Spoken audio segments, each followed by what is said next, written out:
It's not easy. Even that 5 to 6 months is not adequate because you need to feed the child, you need to raise the child. Let's say from that period of pregnancy to 3-4 years before you can leave that child and say you want to leave it with somebody. And most of the times, the male doesn't usually take responsibility for that child. So what is the achievement in that act that you're committed? Lisa, you just said something. Let's digest the, a little. The male. Most times when you get pregnant, what is the involvement of the teenage father? That was the teenage father. Do they really care?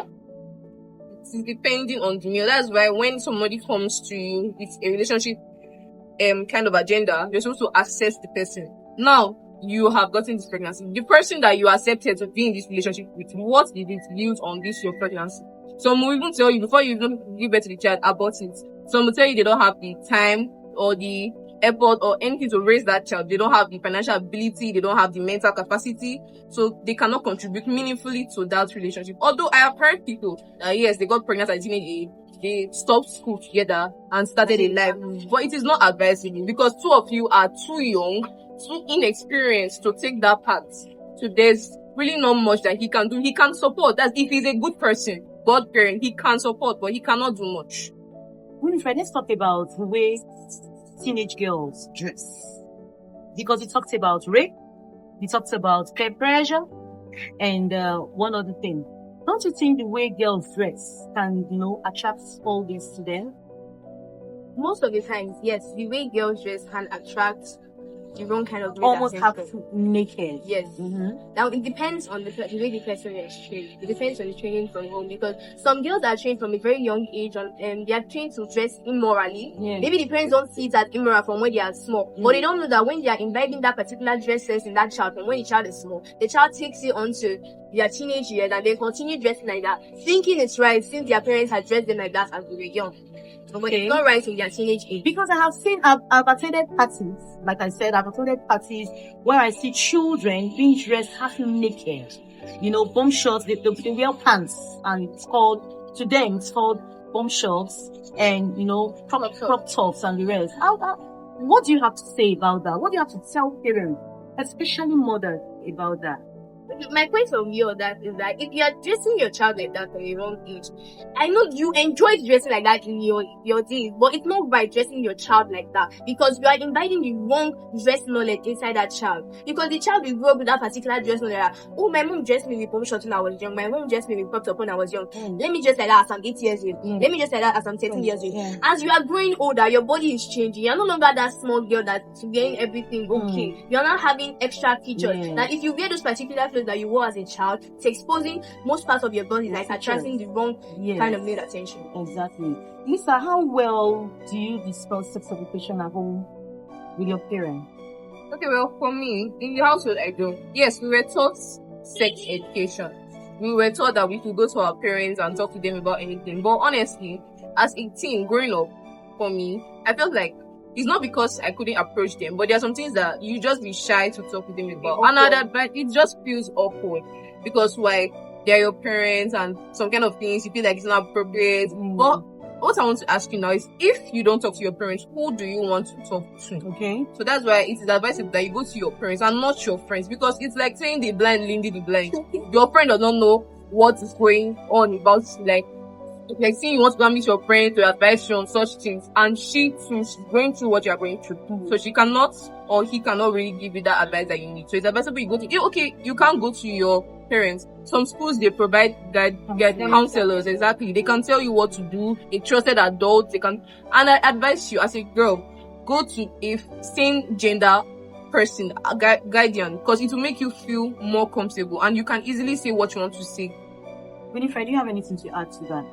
I also agree that there are some people that don't find it comfortable talking to their parents. Yeah. In that case, yes, you can go to your school's guidance counselors. You can also go to a mentor of same gender, because if you go to one of opposite gender, most of the time they tend to take advantage of you because you are naive and looking for answers, and they will imbibe this kind of mentality on you that their way is best and then use it to molest you.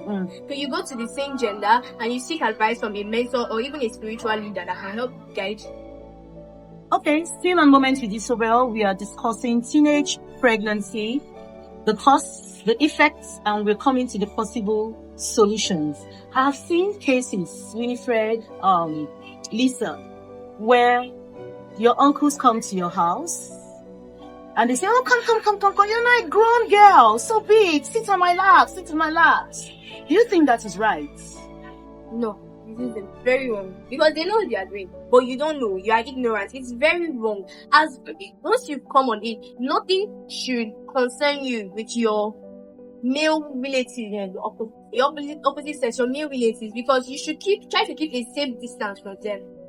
Okay, I want to add to what she said.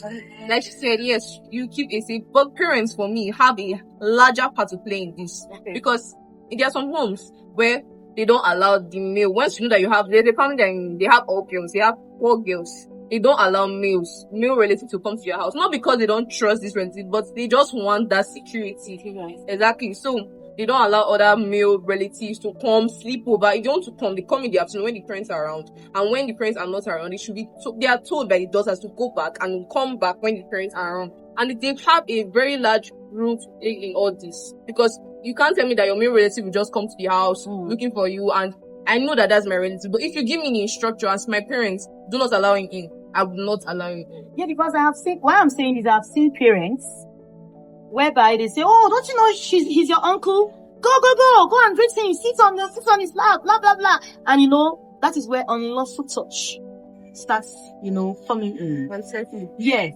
Winifred, I want you to tell us some sorts of unlawful touch that we should look out for. Unlawful touch. Okay, touching on your chest, on your thighs, your inner thigh, Okay, Lisa. Unlawful touch, when somebody touches your sexual organs without your consent, or you don't want it and they are forcing that. In fact, if somebody even holds your hand and you don't want it, that's already an unlawful touch. Yeah. Because he's not supposed to, especially when you are trying to avoid such and he's still forcing. That's an unlawful touch. You are harassing me. Okay. So how well are you? Okay. What do you understand by rape? Let's deal with rape now. Because rape, you have said, is the tool to teenage pregnancy. So what do you understand by rape, Lisa? Okay. Or what is rape? Okay. For me, rape is when you take advantage of someone. Just taking that. You don't have to physically sleep with the person or have sexual intercourse. For me, rape is just when you take unlawful advantage of that person without the person's consent. That's already rape. I can even, at that point, I can charge you to court and you'll be fine. Because why? I didn't consent to it. And number 2, even if I consented and I am a minor, you can still be charged to court. So that is rape. Okay. Do you feel that consent is important in a relationship? It is. Consent is key in a relationship because you can't have a relationship if both parties don't consent to it. Consent is agreement to it. So a relationship is an agreement between both parties to be one. Okay. Rape, let's say, can also be sexual assault. Yeah. And sexual assault can lead to death. Do you think the society is helping in this matter? Minister. Majority of the society are not, because from my own point of view, if news about rape or death from rape comes out, the first question you will hear a person ask is, what was the girl wearing? Exactly. Because that's the first thing that will come to most Nigerians. What was the girl wearing? The other one where they wear bomb shorts, where they wear body. Where was she working? Where was she working? What time? But they don't understand that most rape don't come from the girl's fault. Because I've heard of rape where a girl went to go and read inside church. She was fully clothed, went to read inside church. Yeah. She was raped in the church and they killed her in the church. Yeah. Another one, inside public bus. She was entering a bus at night, going home. They raped her in the bus. So it's not majorly dependent on what the girl is doing. Some girls are just on their own. Yeah. They are just on their own. It's just the male that have too much hormones running through them, looking for where to exert it, and then they put it on the girl. And if the girl resists, they just end up killing the girl after their death. Have you had anything to do? Yeah, like what she said, the society is actually not trying. Another reason why I would say so is because people tend to focus on female once it comes to rape cases, once it comes to anything sexual education. It's always the girl child. But what we tend to forget is that sexual intercourse, anything sexual cannot happen without both parties, both the male and the female. They tend to shift their focus from the males to the females, making the males so uneducated to the point that some even assault people, they harass, and they don't even know what they are doing. They just feel like, okay, since they have not been educated, it's not their fault, it's the female's fault. They always tend to push the blame